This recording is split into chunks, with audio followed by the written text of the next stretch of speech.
Hello, everyone. This is Tom Fox back for another episode, and I'm absolutely thrilled to have back with me Megan Dougherty. Megan, welcome back. Oh, thank you so much, Tom. It's always a pleasure. Megan and I have a lot of history with podcasts together in a variety of areas, but today we're going to talk about one of Megan's passions, which is podcasting for business. Not the book, not the report, the conference. But we may talk about some of those others. So, Megan, with that incredibly audacious introduction, tell us about Podcasting for Business 2024, the conference. This is another event that I'm really excited about. Of course, we've been running the Podcasting for Business conference since 2022, and it's the only conference in podcasting of its kind, where it's really designed for people who are leveraging podcasts specifically for their businesses rather than as a passion project alone or as a business in and of themselves. And the needs of people who are, we call them company podcasters, are a little bit different than other kinds of podcasters because they do have other work priorities and other demands on their time. And a podcast needs to be really profitable right from the beginning in order for it to be a project that can continue. And so we gather experts and speakers and have events and networking kind of all geared to help making podcasting more efficient and more effective for business owners. So you really do have a lot of passion around this, and you do an annual report, which we might touch on. And you've obviously just written a book that we had a fabulous podcast series on. Why is it that this is the only podcast conference that focuses on this topic when it would seem to me that businesses would be one of the largest consumers of producing podcasts? And I mean, you, as well as I do, that many businesses do produce podcasts and are leveraging it as a tool. But I think a lot of the broader podcast community, which is wonderful and welcoming and diverse and really engaged in helping people perfect the art of podcasting and the craft of podcasting, it really is passion based for a lot of these events, and it's about the joy of podcasting and the community and the art of it and the skills that go into it. And for a lot of business owners, those things can be great and those things they can appreciate, but there's a bottom line, there's an ROI that has to be generated. And so this is kind of the event that I don't think would replace any of the other podcasting conferences or events that go on, but I do think it's a nice complement to really focus specifically on the unique needs of a business owner who is podcasting. So the ROI of podcasting, that is in many ways the question, but can't ROI be a variety of different Mhm. answers? It can certainly be sponsorship dollars, it can be sales, it can be engagement, it can be relationship building, it can even be thought leadership. Imagine where those came from. How do you help someone think through how to measure those? Are those the right measurements for your podcast? And if so, how do you execute a strategy around those? Ah, my favorite topic. And you mentioned earlier my book. So if you are interested in getting into deep detail about that, pick up a copy of Podcasting for Business.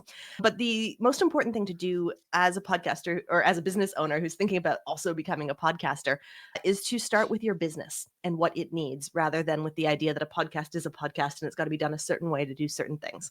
Because for a business owner, a podcast is a tool that can do all of these different things, everything you mentioned and more.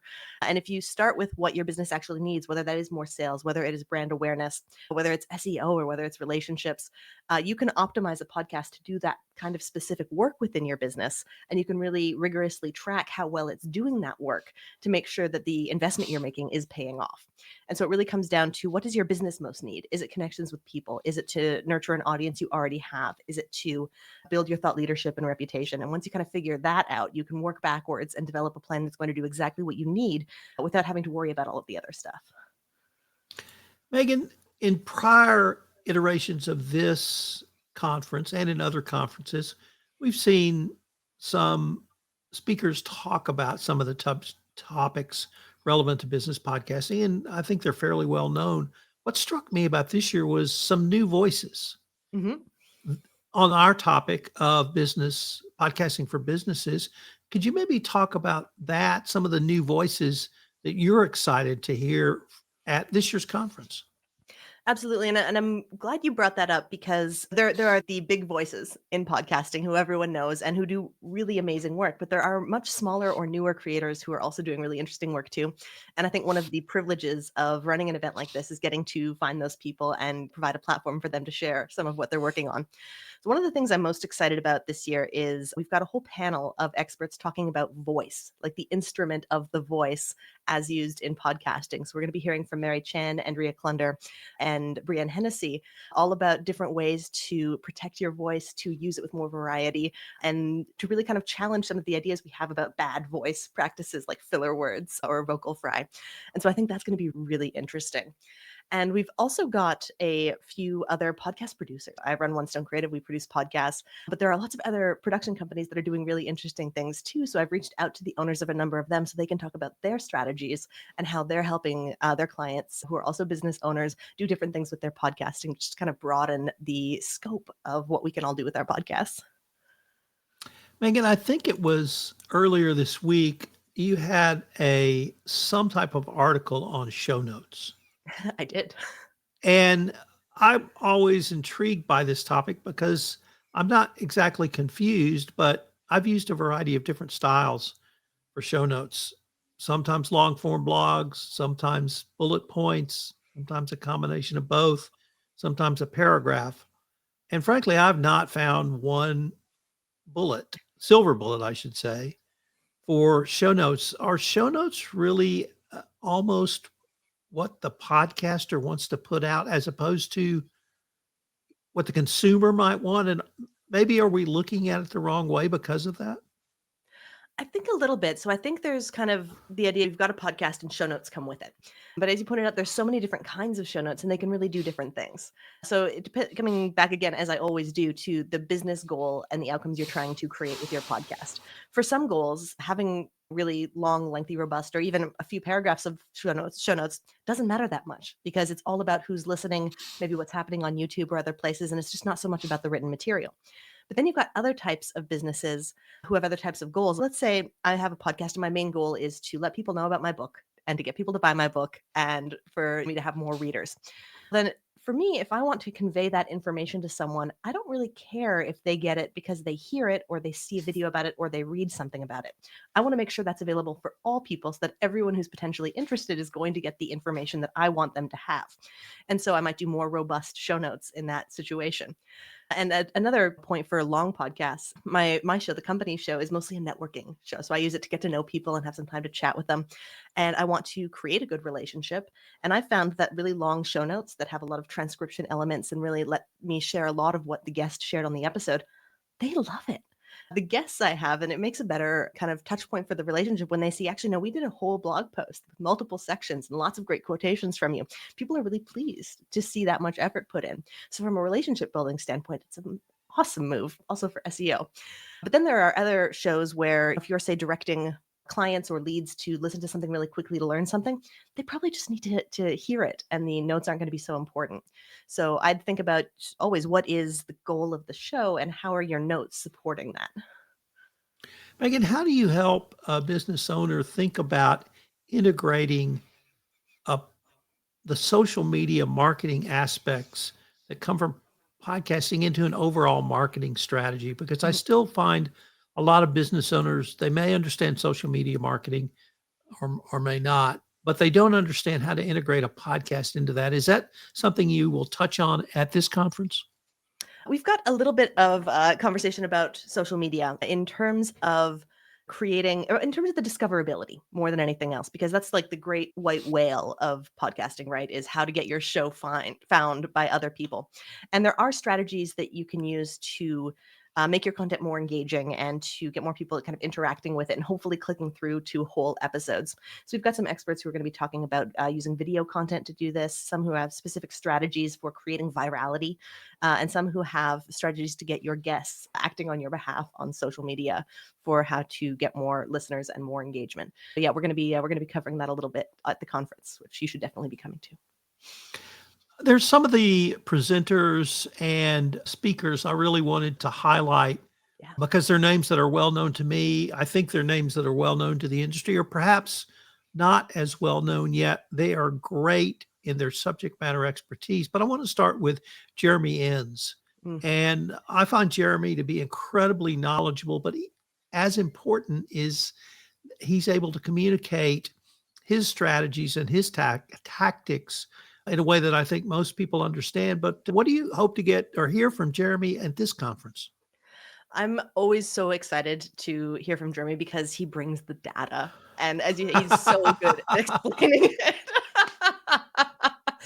I think it was last year, no, maybe it was the first iteration. He's a third time returning speaker at the conference.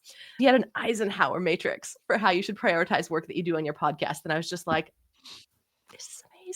But this year he's going to be talking about word of mouth growth. So this is kind of related to what we were just talking about.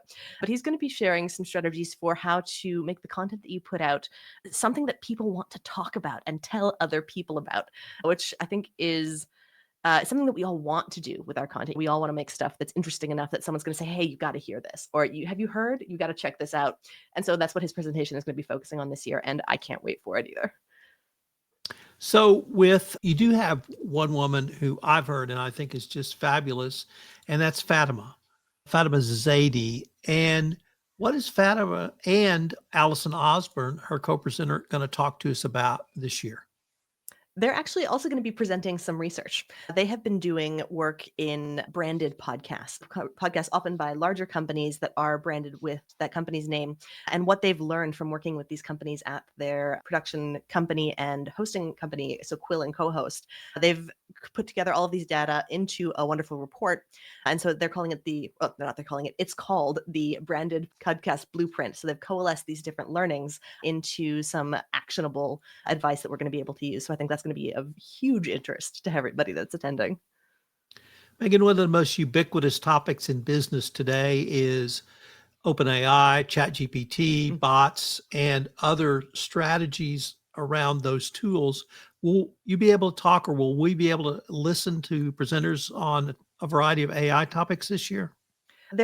We've definitely got some AI content coming. And one of my favorites, or one of the ones I'm most excited about, is from a longtime friend of One Stone Creative, Hazel Ann Butcher, who used to be our show notes writer.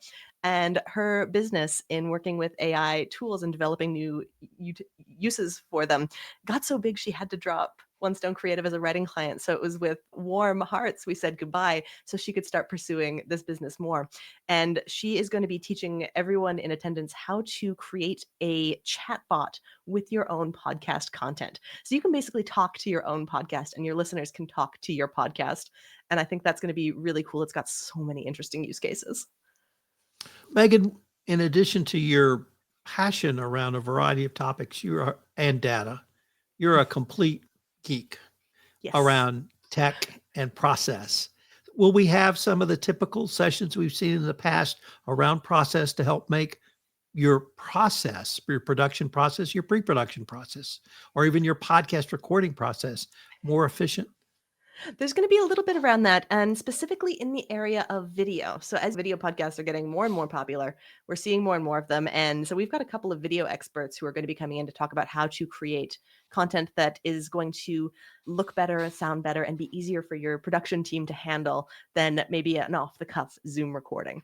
So there's going to be details about lighting, how to prepare, and how to promote your video content, and all of the process and structure that goes around that. Megan, if someone wanted to get more information on Podcasting for Business Conference 2024, what would be the best place for them to go? They can get everything they need at pfbcon.com. So that's pfbcon.com. You'll be able to see the speakers, get details about their individual presentations, plus all of the networking events and other good stuff that's happening. And of course, get your tickets. The other thing that I find incredibly interesting you do is this is over 3 days, but it's not all day, every day. Could you talk about the cadence of the conference? Yeah, so this year we've got about 2.5 days of content planned for everyone who's attending, but the expectation is very much that you're not going to be able to attend everything. This is the Podcasting for Business conference. So if you're thinking of attending, you probably got a business to run or a job that you need to go to.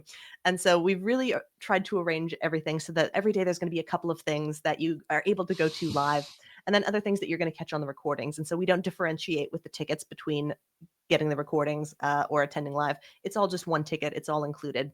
And it's set up so that you can attend what you can, engage with what you can, and then catch everything else on the other side. Megan, I, for one, am greatly looking forward to it. I'm honored to speak again, but some of the topics and particularly speakers who I have not heard before are what's attracting me the most this year. I'm sure it'll be great. Any final thoughts for our listeners? Yeah, it's if you have been thinking about having a podcast for your business, this is going to be a great event to attend. You're going to hear lots of use cases and lots of really smart people talking about really interesting ways to use podcasting. And if you are already podcasting, then you're going to get a chance to meet those same experts, maybe meet some new guests in their networking opportunities, or even a new partner to help you get to the next place where you want to be. Basically, if you're pod curious or podcasting at all in the context of your business, I think you should come. I'm going to ditto that, and I'm greatly looking forward to it. Thank you for taking the time to visit with me. Thanks so much for having me, and see you soon.